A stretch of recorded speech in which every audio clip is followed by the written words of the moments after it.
The language of commitment. The moment we definitely commit ourselves, then providence moves too. This is our W.H. Murray. And our next one. If one advances confidently in the direction of his dreams and endeavors to live the life which he has imagined, he will meet with a success unexpected in common hours. And that's Thoreau. And our last one. Football one for Yes. Suzanne. Yeah, our football one for Suzanne. Once a man has made a commitment, or woman, to a way of life, he puts the greatest strength in the world behind him. It's something we call heart power. Once a man has made this commitment, nothing will stop him short of success. I love that. These are compelling statements about the power of commitment. And this month, we're unpacking deep and profound meanings behind these words as each week we experience firsthand the power of the life committed to being and doing that which we came here to be and do. So who was here last Sunday? Okay, you had an assignment. Does anybody recall what that was? To look at our commitments and what's holding us back from achieving those. Well, your mission was first to be with yourself around the concept of commitment and to just check in and notice if you have a fear around it, and then if you do, to see it, acknowledge it, accept it, and love it, to find the good in it. Did you know that William H. Murray spent 3 years in prisoner of war camps in Italy, Germany, and Czechoslovakia? While imprisoned, Murray wrote the book entitled Mountaineering in Scotland. The first draft of the work was written on the only paper that was available to him, rough toilet paper. The manuscript was found and destroyed by the Gestapo. To the amazement of his fellow prisoners, Murray's response to the loss was to start again. Despite the risk of its loss, and that his physical condition was so poor from near-starvation diet that he believed he would never climb again. The rewritten work was finally published in 1947 and was followed up by the sequel Undiscovered Scotland in 1951. I'd say that's an example of true commitment. So back to the assignment last week. Second, you were to touch in with yourself through your spiritual practices this week to deepen into who you really are. The answer to that question is found succinctly and powerfully in one of the statements in What We Believe by religious science founder Dr. Ernest Holmes, and that is the highest God and the innermost God, this is strange because my computer kind of went funny here, is one God. Your I am in capital letters is the Son of God idea, and all the possibilities of principle through that idea are open to you. To know yourself is to know that you are I am and not flesh and blood. So did you spend some time this last week contemplating ideas around this concept? Yeah, I guess I'll get up again. My daughter and I have written 3 children's stories, 3 books. And we did that. We didn't know where we were going to go. We knew nothing about publishing, nothing about children's book. And about 2 years ago, I joined the Society for Children's Books Writers and Illustrators. It's a really great society to gain things. I went to a conference in Los Angeles and got all excited and learned how to send out manuscripts and some things like that. And then there was, in April the following year, which was 2012, there was a conference up in Roseville, and they had some really very well-known children's book writers there. And one actually had reviewed I paid to have it done, but she reviewed the first 15 pages of one of our stories, and she really had some very nice things to say about it. And so I was getting really excited about it. And there was also some publishers there, and they said, because we're at this conference, please send us your manuscripts, and we'll take a look at these and let you know if they fit within what we're looking at, which I did do. And I did hear back from all but one of them, and they all were rejected. So I was a little bit... Your commitment was challenged. My commitment was challenged. And also, there was something you know how one thing can stick in your mind? Because there was also the one story that I gave to this well-known children's book author. There was a period where they were reading the first page of a story, which was one of the different stories, and getting some feedback on what they thought of it. And there were two, one was the author and one was a publisher sitting up there and reviewing these. And so quickly, anyway, so the woman reviewed it, the author reviewed it, she says, "Oh my God, it looks like this is going to be a serial." And it was like in a real negative tone, and it was like, eh. And I've had other people read the books, and they like the stories. And so I guess my commitment is I'm not going to worry about what that one person said, since actually she had some complimentary things to say about one of the other stories, because they all revolve around pretty much the same cast of characters. And I'm going to get back, and I've talked to Marissa, and we're going to look at Amazon and doing it on ebooks and any way we can. So. Well, and you know, the other thing that story reminds me of is that the book The Help was sent, I think it was rejected 69 times before it was picked up by a publisher. So how strong was her commitment to getting that book, that message out there? And part of what I asked you to do last week too was to spend some time in your prayer and contemplation and meditation time, perhaps visioning about what is up next for you to do in the world. And that is one of the things that you know came up for him, was the Amazon ebooks, another path, another way, you know, another roll of toilet paper. You know, there's always more to be done. So today we're going to build from there, from where we started last week. And if you weren't here and want to know the backstory for those assignments, or just want another chance to do them, you can listen to my talk online. I think I have it uploaded. I'll double check and make sure. And that's easy to do. It's on our webpage.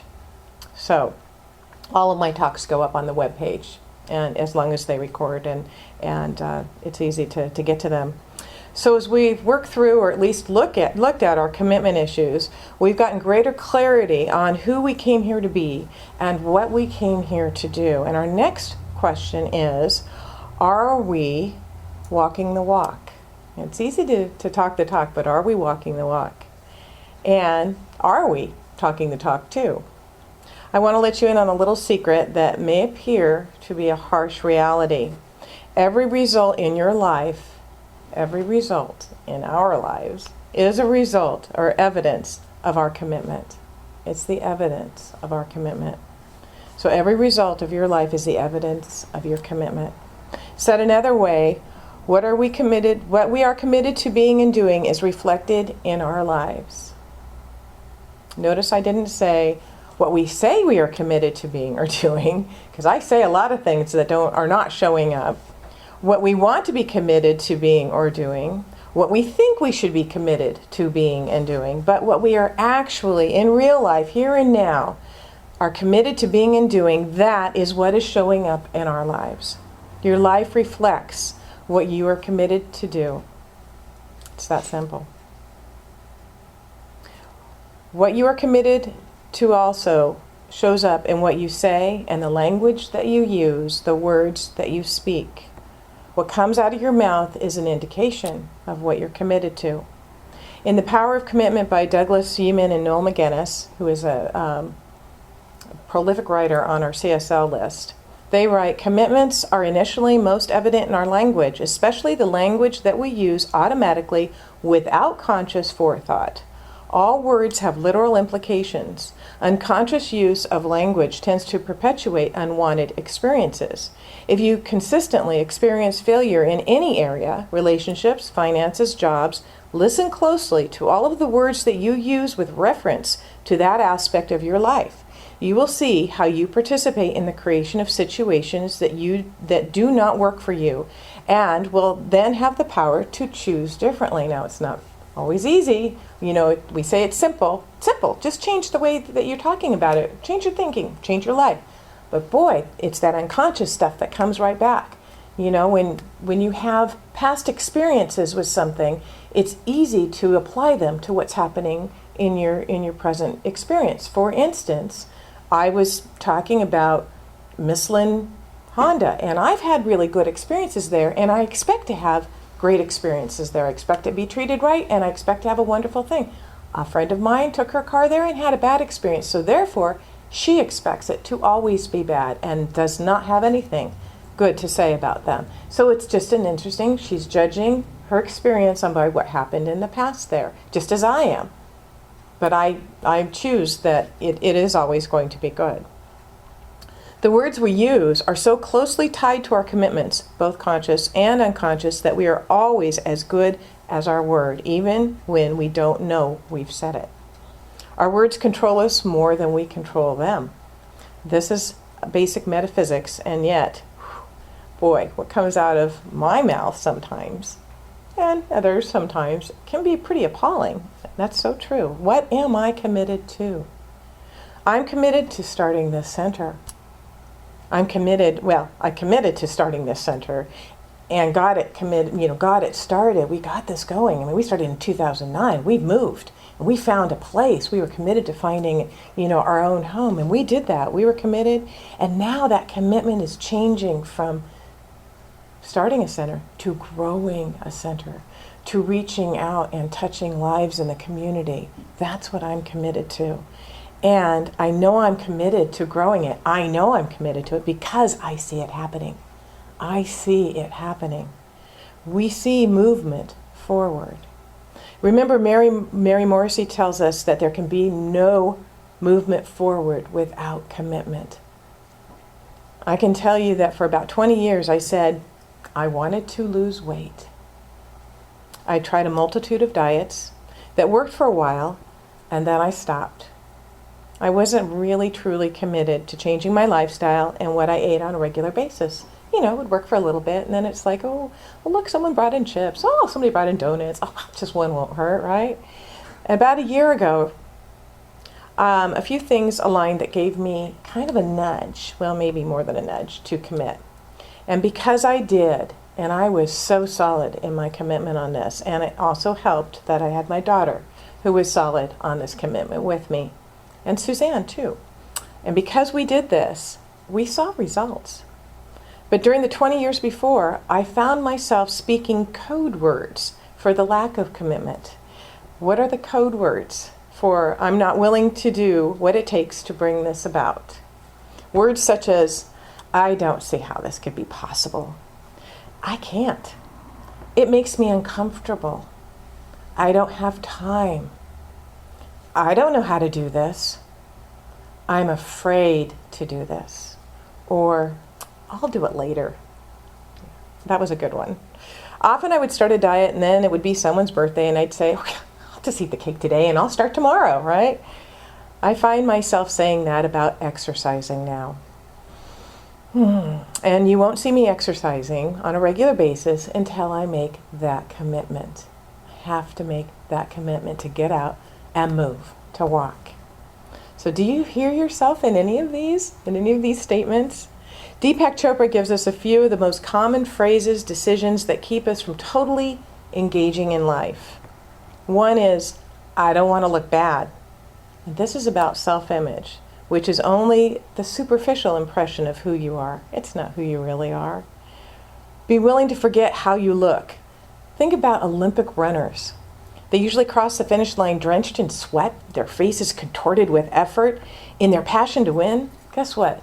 They don't care how they look. And what's happening? Everyone's cheering them on and so impressed with what they're doing. So number 2, I don't want to fail. Those who are afraid to fall down usually were ridiculed and humiliated in the past. They have a conditioned belief that failing means that they are worthless.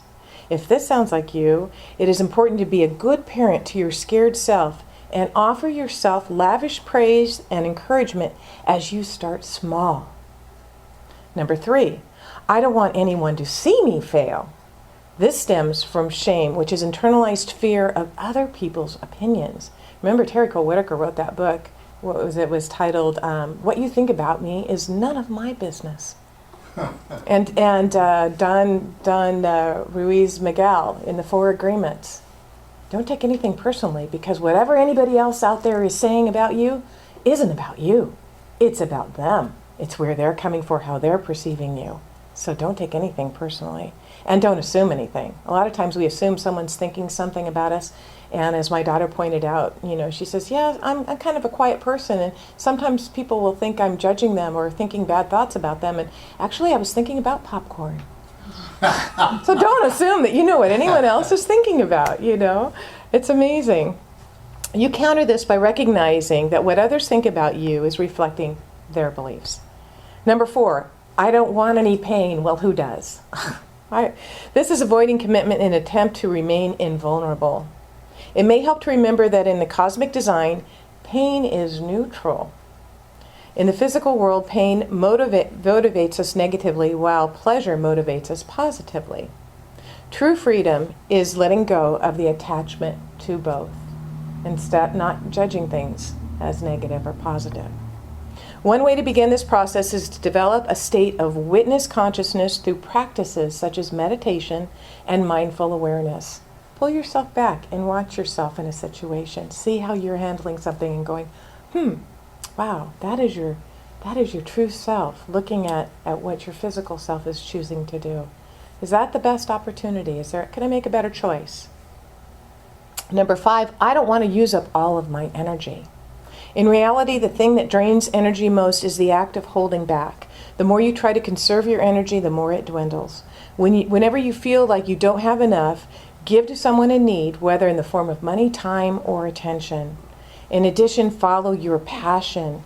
If you've ever committed yourself passionately to anything, you have no doubt noticed that when you are doing what you love to do, more energy, the more energy that you devote to it, the more energy you get back. It just seems to be endless when you're doing what you love. And I think that's the key right there. Find what it is you love to do that feeds your soul. Like Polly loved to knit. Polly loved to quilt. Polly loved to cook. She loved to do all of those things, but set them aside because she was helping others so much and doing other things and volunteering. And we've got to take time to feed those passions in our souls. I think that is what keeps us energized, keeps us on track. Chopra tells us that commitment is the ultimate assertion of human freedom. It releases all the energy you possess and enables you to take quantum leaps in creativity. There is no limit to your ability to co-create with the universe, but to find that out, you must engage life with commitment. And the place to start is what we're telling ourselves and others, the very, very words that we're speaking.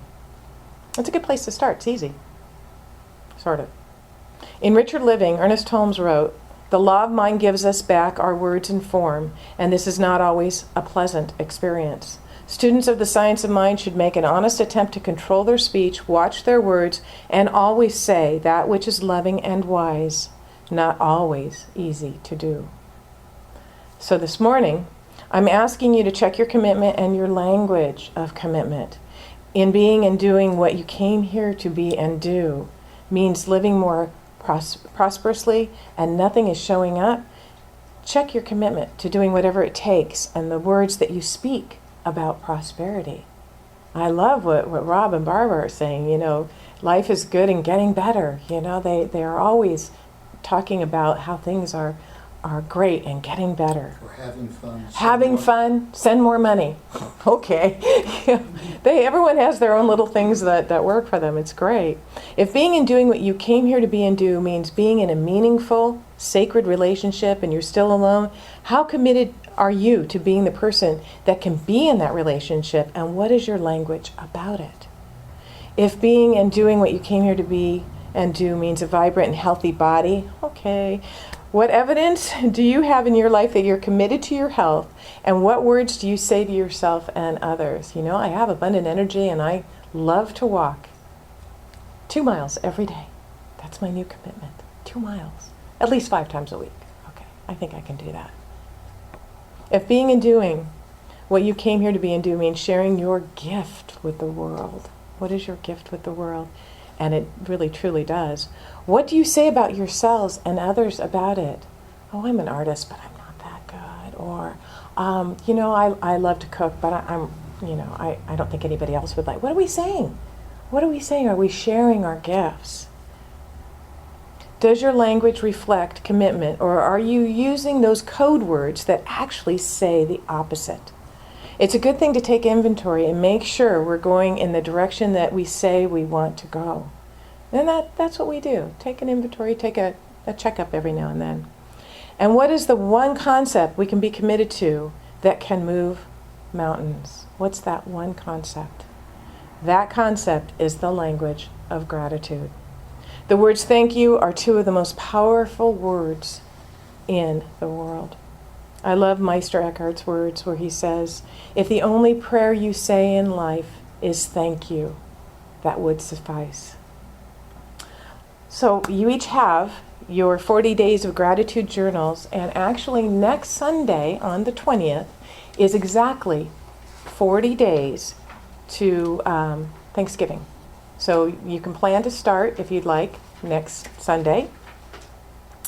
And this is, it's kind of goes a little bit along with John Randolph Price's 40 Days of Abundance book. And I'm going to order some of those so that I can have them here if you do not have it. But it's a good day. It's a good practice to start. Choose in the morning if you'd like, because it really sets a great tone to your day if you do this in the morning. Or you can do it at night. Sets a lovely way to go to sleep. Or you can do both. And, write 5 in the morning and 5 at night, however you want to do it. But list each day what you're grateful for. And I think in John Randolph Price's book, he has you list 100 things right off the bat. 100 things to be grateful for. Just on a list. Just go, And that's a good place to start, too, if you want to jumpstart it and get yourself ready for this. But, sometimes the only thing you can be grateful for is the fact that the sun came up.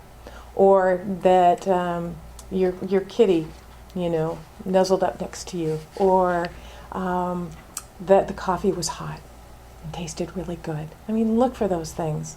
They're wonderful things to be grateful for. So that will be starting next week. But I wanted you to have them today. From this moment forward, live your commitment to be who you came here to be and do, and what you came here to do through the words that you speak. And heed the words from Dr. Holmes, who wrote in this thing called You. Let nothing come forth from your lips that you do not wish to have manifested in your life. Let nothing come forth from your lips that you do not wish to have manifested in your life. And so it is.